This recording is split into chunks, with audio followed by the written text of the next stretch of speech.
Then after example number 1.13. In earlier models, for an atom to consider is to have the positive charge point nucleus of charge is Ze. हमने जो यहाँ पे nucleus में draw किया हुआ है उसका चार्ज है Ze, उसका चार्ज पॉजिटिव होता है. Okay, surrounding by the uniform density of the negative charge up to the radius r. तो सराउंडिंग में हमारा मीन्स के आउटर सरफेस है, वहाँ पे हमारा नेगेटिव चार्ज डिस्ट्रीब्यूशन हुआ है. ठीक है. Okay, the atoms has a wall is a neutral. इसका टोटल एटम का चार्ज कितना होगा भाई? टोटल उसका चार्ज है summation of Q is equal to आता है 0, क्योंकि उसमें नंबर ऑफ प्रोटॉन और नंबर ऑफ इलेक्ट्रॉन की स्ट्रेंथ इक्वल होती है. ठीक है, तो टोटल चार्ज आएगा 0. For this model what is the electric field at the distance r from the nucleus. तो हमको डिस्टेंस कंसीडर करना, ऐसा नहीं किया हुआ है कि भाई यहाँ पे डिस्टेंस r आपको कहाँ पे दिया हुआ है, तो आपको ही कंसीडर करना पड़ेगा. तो कैसे कंसीडर करते हैं? पहले तो मैं क्या करता हूँ कि भाई नेगेटिव चार्ज में नेगेटिव चार्ज है, वो नेगेटिव चार्ज आपका यहाँ पे डिस्ट्रीब्यूशन हुआ है. ठीक है, एक स्फीयर में डिस्ट्रीब्यूशन हुआ है, तो एक वॉल्यूमेट्रिक डिस्ट्रीब्यूशन होगा. तो वॉल्यूमेट्रिक डिस्ट्रीब्यूशन में आप उसकी डेंसिटी फाइंड आउट कर सकते हो, वॉल्यूमेट्रिक डेंसिटी. तो वॉल्यूमेट्रिक डेंसिटी का सिंबल है रो. तो रो इज इक्वल टू क्या आती है? Total charge upon total volume. तो नेगेटिव चार्ज का इसका चार्ज क्या होता है? Minus Ze. जितना पॉजिटिव का होगा, यहाँ पे पॉजिटिव चार्ज का चार्ज दिया हुआ है Ze, तो नेगेटिव चार्ज का भी चार्ज कितना होगा? Minus Ze. तो तभी इसका टोटल 0 होगा ना. चला है, तो उसका चार्ज आएगा माइनस Ze. और उसका आप वॉल्यूम फाइंड आउट करोगे, तो वॉल्यूम का उसकी रेडियस कहाँ तक की है? r तक की है ना. तो उसकी वॉल्यूम आप कैसे फाइंड आउट करोगे भाई? 4/3 पाई r क्यूब, ऐसा उसका इक्वेशन है.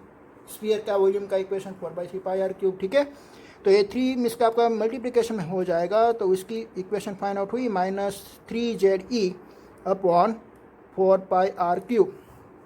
तो ये उसकी डेंसिटी फाइंड आउट हो गई. ठीक है. ओके, ध्यान पर हम क्या करते हैं भाई? 3 लोकेशन हम कंसिडर करते हैं. हम 3 लोकेशन कंसिडर करते हैं. ठीक है. ओके, तो हमारा फर्स्ट लोकेशन है कि भाई r is less than r. तो हमने क्या कंसिडर किया कि हमारी r सरफेस यहाँ पे है, तो हमारा लोकेशन कहाँ पे? यहाँ पे है. तो यहाँ से लेकर यहाँ तक का डिस्टेंस है r. ठीक है, ऐसा हमने यहाँ पे एक सरफेस ऐसी हमने बना दिया क्या भाई? हमारा लोकेशन है यहाँ पे. ठीक है, तो इस वाली लोकेशन पे आपको क्या फाइंड आउट करना है? इलेक्ट्रिक फील्ड फाइंड आउट करना है. इस वाली लोकेशन पे आपको इलेक्ट्रिक फील्ड फाइंड आउट करनी है. ओके, तो इलेक्ट्रिक फील्ड फाइंड आउट करने का इसके क्वेश्चन एप्लीकेशन का आप यूज़ करोगे. ओके, तो क्वेश्चन एप्लीकेशन का आप यूज़ करो कि भाई यहाँ से हमने इसी क्वेश्चन सरफेस हमने कंसिडर की हुई है. This is a spherical shell type के क्वेश्चन सरफेस हमको फाइंड आउट हुई कॉन्सेंट्रिक. ठीक है. ओके, तो और the electric field line is the same, and then after the area vector and electric field line के बीच का जो एंगल बन रहा है वो भी हमारा सेम बन रहा है. ऐसे वैसे आपको सभी लिखना है. ठीक है. देन आफ्टर हमको क्या फाइंड आउट करना है कि भाई हमारा सेकंड स्टेप, तो हमारा सेकंड स्टेप के कौन सा था कि भाई close integration E/ds find out करना है हमको. ठीक है, तो वहाँ पे इलेक्ट्रिक फील्ड हमारी क्या आएगी भाई? सेम. तो इलेक्ट्रिक फील्ड को मैं बाहर रख देता हूँ, वो ds उसका एरिया. तो उसका एरिया, स्फीयर का एरिया का इक्वेशन क्या होता है भाई? 4 पाई r स्क्वायर. तो यहाँ पे मैं लिख देता हूँ E/4 पाई r स्क्वायर. तो इससे हमारा सेकंड स्टेप क्लियर हो गया. देन आफ्टर थर्ड स्टेप में क्या होती है? Total inside charge Q. तो टोटल इनसाइड चार्ज, इसके सरफेस की इनसाइड चार्ज कितना है भाई? उसकी इनसाइड तो पूरे का पूरा न्यूक्लियस है, तो न्यूक्लियस का चार्ज कितना होगा? Ze. ये तो Ze तो आएगा. ठीक है. देन आफ्टर सेकंड किसका चार्ज आने वाला है भाई? सेकंड मीन्स के इस आपका जो स्फीयर ड्रॉ किया है उसमें थोड़ा नेगेटिव चार्ज आएगा, बट कितना नेगेटिव चार्ज आएगा वो आपको फाइंड आउट करना पड़ेगा. तो आप कैसे फाइंड आउट करेंगे भाई? आपकी डेंसिटी की वैल्यू इक्वेशन होती है ना Q/V. तो Q इज इक्वल टू आप क्या लिखने वाला है? ρ/V. बट यहाँ पे V आप कहाँ, V मीन्स के वॉल्यूम कहाँ तक का निकालोगे? रेडियस r तक का निकालोगे. ठीक है. तो यहाँ पे आपका इक्वेशन ऐसे होगा कि भाई 4/3 पाई r क्यूब. आपका r इनसाइड है. ठीक है, तो मैं यहाँ पे नाम दे देता हूँ RI का क्या मीनिंग होता? This distance is inside. ठीक है, तो मैं यहाँ पे मेरा नाम दे दिया RI का क्यूब, और यहाँ पे आ जाएगा इंटू आ जाएगा रो.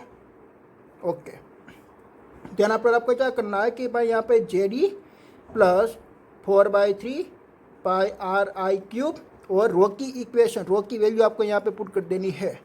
तो यहाँ पे रो की वैल्यू क्या आती है? -3Ze अपॉन 4 पाई r क्यूब. देखो यहाँ पे 4/3 और 4/3 यहाँ पे कैंसिल आउट हो जाएगा. ठीक है, और यहाँ पे बचेगा Ze -Ze, यहाँ पे RI का क्यूब अपॉन r क्यूब. तो यहाँ पे Ze मीन्स के आप क्या ले सकते हो? कॉमन भी ले सकते हो. तो यहाँ पे Q is equal to Ze आप कॉमन ले लो, तो 1 माइनस RI³ अपॉन R³ ऐसा यहाँ पे आपका चार्ज फाइंड आउट हुआ, ठीक है। देन आफ्टर आपका फोर्थ स्टेप कौन सा था, applying the Gauss theorem E into DS is equal to summation of Q upon epsilon naught. तो E इंटू DS मीन्स के E इंटू 4πr², यहाँ पे आप I लिख दोगे क्योंकि ये R को आपने ऐसा ही कंसिडर किया था ना, ओके। इज इक्वल टू उसका चार्ज मीन्स के ZE 1/r² upon R³ sorry यहाँ पे R³ और यहाँ पे भी R³ अपॉन एप्सिलॉन नॉट। तो आपको इलेक्ट्रिक फील्ड फाइंड आउट करनी है, तो E इज इक्वल टू हो जाएगा ZE 1 माइनस RI³ R³ मैं एप्सिलॉन नॉट में यहाँ पे लिख देता हूँ और यहाँ पे आएगा 4πRI², ठीक है। तो इलेक्ट्रिक फील्ड आपके फाइंड आउट होगी ZE upon 4π epsilon not.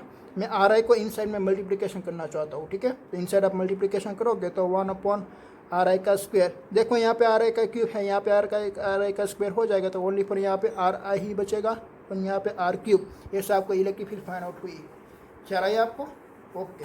Then after हम फाइंड आउट करते हैं सेकेंड, हम लोकेशन कंसीडर करते हैं बी हम कौन सा लोकेशन कंसीडर करते हैं, आउटसाइड का। यहाँ पे हमारा पॉइंट है, दिस इज RO, ठीक है। तो आउटसाइड का हमने पॉइंट कंसीडर किया, तो यहाँ पे हम लिखेंगे R is greater than R।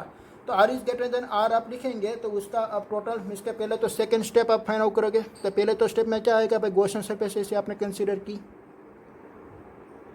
ठीक है। गॉसियन सरफेस का आपको पूरा लिखना है कि भाई consider the Gaussian surface in the shape of the concentric spherical shell. Its radius is R0 and the electric field is symmetrical and the angles between the electric field and area vector both are same, ठीक है, okay. तो R is greater than R।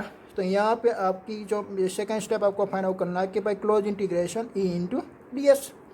तो यहाँ पे E into आपको लिखना है कि भाई 4πR0 का square. Then after total charge inside Gaussian surface, तो टोटल चार्ज कितना होगा भाई, नेगेटिव का क्या आएगा -ZD, पॉजिटिव का क्या आएगा +ZD। तो +ZD -ZD is equal to 0।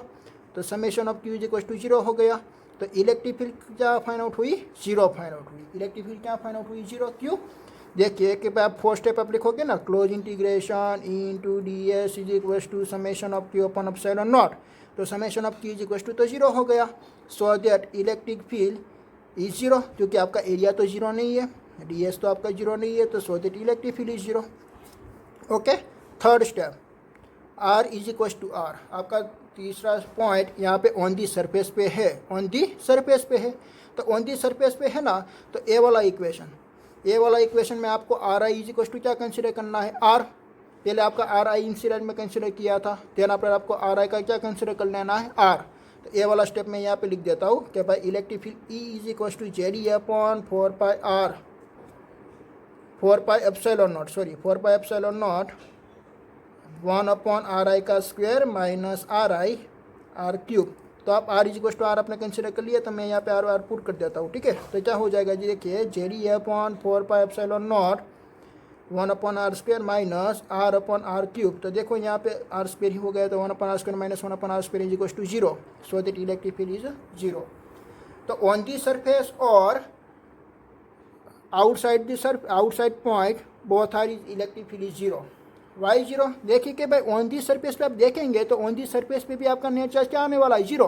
क्यों 0, क्योंकि हमारे यहाँ पे नेगेटिव चार्ज और पॉजिटिव चार्ज मीन्स के दोनों का आप एडिशन करोगे तो आपका 0 फाइंड आउट हो जाएगा, ठीक है। तो ऑन दी सरफेस पे भी आपका इलेक्ट्रिक फील्ड 0 फाइंड आउट होगा और आउटसाइड पे आपका 0 फाइंड आउट होगा इलेक्ट्रिक फील्ड, ठीक है, ओके। तो ऐसे आपका न्यूमेरिकल सॉल्व हो गया।